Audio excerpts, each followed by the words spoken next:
Hello and welcome to The Appointment. I'm Pranjal Sharma. Joining me today for a conversation is Ankur Bhatia, who's the Executive Director of Amadeus India, as well as the Executive Director of the Bird Group. Ankur, thanks for being with us.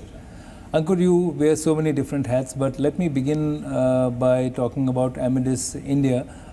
Even though your focus remains travel and hospitality, as a global technology platform for the travel industry, where is Amadeus India today?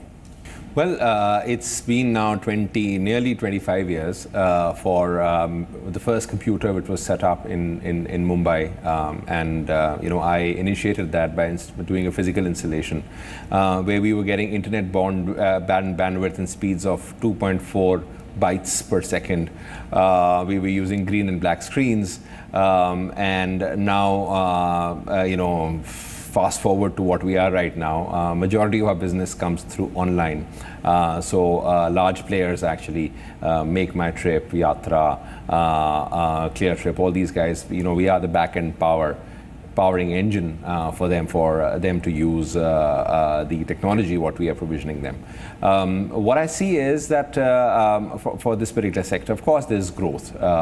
And I think we see a double-digit growth happening in any case year on year, because the base what we have in terms of the travel transactions is very, very small. But for Amadeus, how has it changed in the last 20 years? I mean, of course, a lot of things would have changed, but what are the fundamental ways in which you're operating? Has the technology become sharper? Has your capacity increased?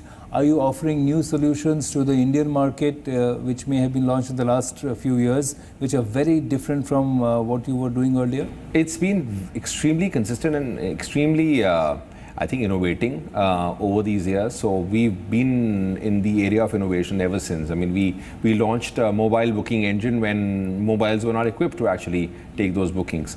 And now with the mobile revolution coming in, of course, we've done a lot in terms of technologies to change that happen. But since the content is the king, and a lot of content is there right now, the idea is to get the best fare between a city pair. And that's where we invested a lot, so search engines and technologies where, at a split of a second, we can get various options for the end traveler to see through, again, intermediary through a travel agency. That's where we are specializing in. And of course, I mean, technology is getting driven on the computing power is increasing day by day, and we are actually utilizing all of that which is available in order to deliver the best performance and the fastest performance to the travel agency.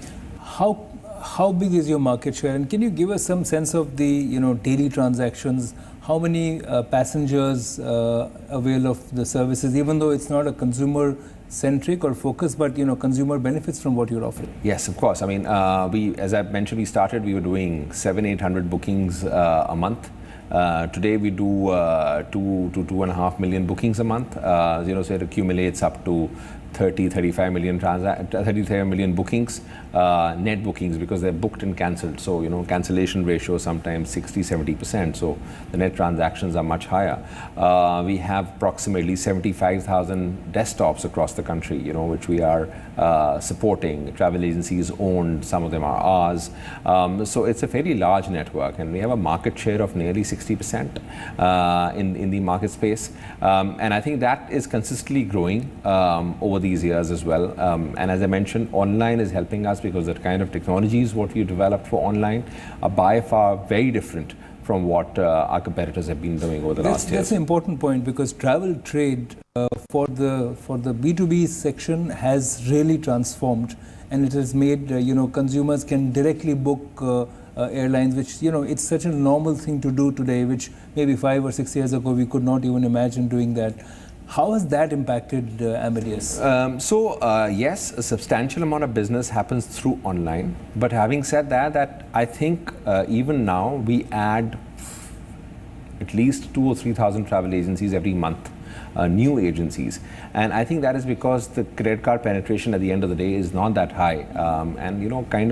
While the online retailers still go on a cash on delivery model, because here you're booking online, I think that model might not be that successful. So you still end to go to your nearest PCO, earlier PCO, which is obviously those have actually transformed into travel agency or intermediaries or booking kiosks where you actually go and make your booking, and they do they do the transaction on behalf of the end consumer. So this will keep on happening, of course. I mean, there is penetration.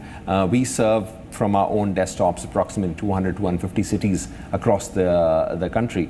But again, this is and growing. the South Asia region. And the South Asia region as well. So, Nepal, Sri Lanka, Bangladesh, and on and so forth. But I think in India, the growth is very different to what we've seen in other countries. How so? Penetration is just internet penetration. It's just that people have started growing from those cities which were not that large at one given time. And of course, online. A substantial amount of business has transformed. Having said that hasn't led to a loss of agencies, which people said that. For a lay passenger, even if I book a ticket online, I still have to go through your system, right? Well, yes and no. So all the full service, not through my system. I mean, you'll have to go. If you book a system ticket online, there are two options for you to do: either go to an online travel agency, which is the ones which I did mention, or go to an airline. When you go to an airline.com, you don't see choices. So essentially, you go back to online travel agencies, which offer sometimes prices which are better than airline.com websites. And we are the back-end engine behind that. So when the search is done, when the ticket is booked, it's our technology which empowers that. So that's a fascinating piece. With the 4G rollout happening in the next few months, and phones becoming a very important tool for transacting business, and travel industry is really at the forefront of that. How will that change the market for Amadeus? See, so our company does a lot of development, a lot of R&D, a lot of innovation, and that is done keeping in mind what the future technologies are. So when you looked at an online booking using phone as a device, as I mentioned, we did it in 1998 together with Ericsson. So that's nothing new for us. The idea is now to enhance that, to give the best fares, to do that the process becomes shorter and quicker. But at the end of the day, the fulfillment has to be done by the online travel agency. And I think that bit of non-availability of payment mechanisms, well, yes, there's Paytm and other things are coming in. And of course, the online travel agencies are getting integrated into that particular process. But we are geared up completely. So, if today's date, somebody takes that initiative to ensure that all of that, what is happening, happens on mobile, which will happen for sure. Ankur, while you've been a pioneer in the technology-led aviation sector through Amadeus, now your group is also has launched a chain of hotels in India. Tell us a little bit about that. Well, hospitality was the next thing after we got a substantial amount of market share in travel IT, and here we are with 4 hotels as the beginning for us, 2 in India and 2 in the UK. And you have given a very interesting name to it. Yes, we call the hotels which belong to us and managed by us, Roseate Hotels and Resorts. And where the word comes is Roseate is a bird. Our parent company is the Bird Group. My first hotel, which was made, was formerly the Dusit Devrana, New Delhi, has a hues of rose in it in terms of its architecture and interiors, and that's where we sort of coined that word, and fitted very well across all our properties as well. Launching a luxury chain at this time of India's evolution, people would say that the market is really growing in the middle or the lower middle section where the volumes are picking up. So are you going against the trend? Well, yes and no. Yes, the market growth is happening in the 3 and 4 star space, but there is a market for the 5-star and luxury space as well.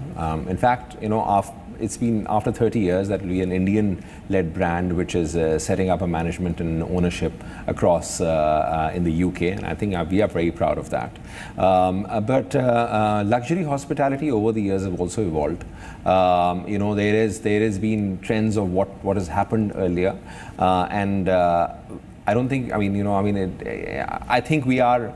I wouldn't say that we are a disruptor, But we've looked at luxury hospitality in a different way, keeping art and design element across our properties as a core focus, and concentrating on the guest experience around that. Where do you see the demand coming from? Do you see this from inbound travelers from other countries? Do you see corporate and top-end business travel being a part of your strategy? So our inventories across our hotels is not that high. When you talk about luxury, you can't do thousands and thousands of rooms. It's a niche market what you're addressing to. It's a multifolded market space. When you talk about India, you talk about 200 or 300 million Indian domestic travelers, for which there's a segmentation which will definitely want to stay in luxury hotels. And we want to give them experience which they can get anywhere, or experience which they can't even get in a lot of parts of the world. We've done that bits and pieces in terms of architecture and our services, which gives them a very international feel to whenever they're staying in our properties. And again, the same thing in the UK as well. So while we are an Indian originated brand, we take the hospitality bit of India, but we also take what is happening internationally and try to ensure that the best guest experience happens. You're in a very good place, because I can tell you from my experience that I think Indian hotels and hospitality sector is amongst the best in the world. Wherever you go, even the developed countries, they're very, very cold and not so welcoming to their guests. But the experience of some of the global luxury brands in India has not been good. Some entered, tried to expand, and then they wrapped up their bags and went back. What are the learnings from those? How do you make sure that you don't make the mistakes that they did? See, luxury hospitality is a very personalized experience, and I think that's been true for all the large luxury brands across the globe. We have and we will try to ensure that personalization remains in the product what we deliver to the end consumer. And I think while the international brands which are sort of wanting to come in, if they've done their own investments, I think they've stayed. But when you go to a standard management contract, I think it's a bit of a challenge, because obviously, when you're developing luxury, when you're developing an ethos, when you're developing a brand, there's something which is more than just a plain cookie cutter approach when you set something up. And I think, and I'm a very strong believer that once you've done that, once you've gone into creating and spent time and effort and money in creating an international product, it makes more sense that if you're doing multiple properties, so that's one way to look at it, is that okay, I'm an individual guy, I'm developing this particular property which is a part of a larger real estate play. Yes, somebody else comes and manages that. But when you are getting into that business of owning and managing your own hotels, I think it's very important then that if you are wanting to take it forwards, that your brand ethos, your branding, your DNA is inculcated in that particular, and that can only happen if you own and do it yourselves. That's a good point, Ankur, because a lot of the global chains and some of the Indian chains are going for the asset-light model, where they don't own the property but they just have a franchise arrangement. But it's also interesting, and I want to dwell on that. You mentioned it earlier that it's rare for an Indian entrepreneur to launch his or her own brand in hospitality sector. We have not seen that in many years, as you mentioned. Why is it, and here I'm talking about India as a place to do business and for entrepreneurship, why is it that Indians are hesitating to launch more domestic Indian-owned hotel brands? Last was the big chains, but you are now creating the new wave, perhaps. Yes and no, because you've had successful chains like Lemon Tree, for example, which has done a fabulous job in the segmentation where they are. But they are few and far between. Yes, the thing is, hospitality business has a lot of real estate connotation to it. Now, real estate yields definitely differently when it is not used for hospitality. A lot of real estate players want to monetize their assets quickly, and hospitality is not the way, specifically in India, to do that.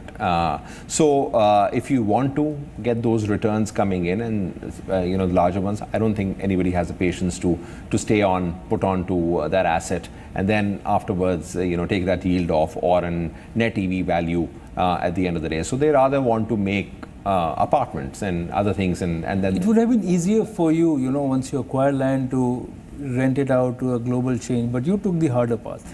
Yes, as I mentioned to you, because we are looking at this as a longer play. We are looking at this as I think it's passion at the end of the day. I don't think it's monetizing on assets. I don't think it's the way we are looking into it is making a quick buck and a turnaround in the investments what we've done.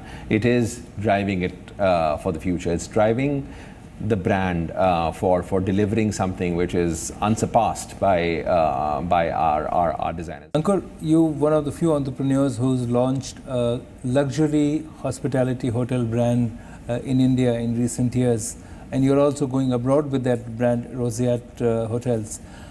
Tell me, what has been the experience of actually creating a new structure, building 3 or 4 properties, compared to your experience of doing business in India for 25 years?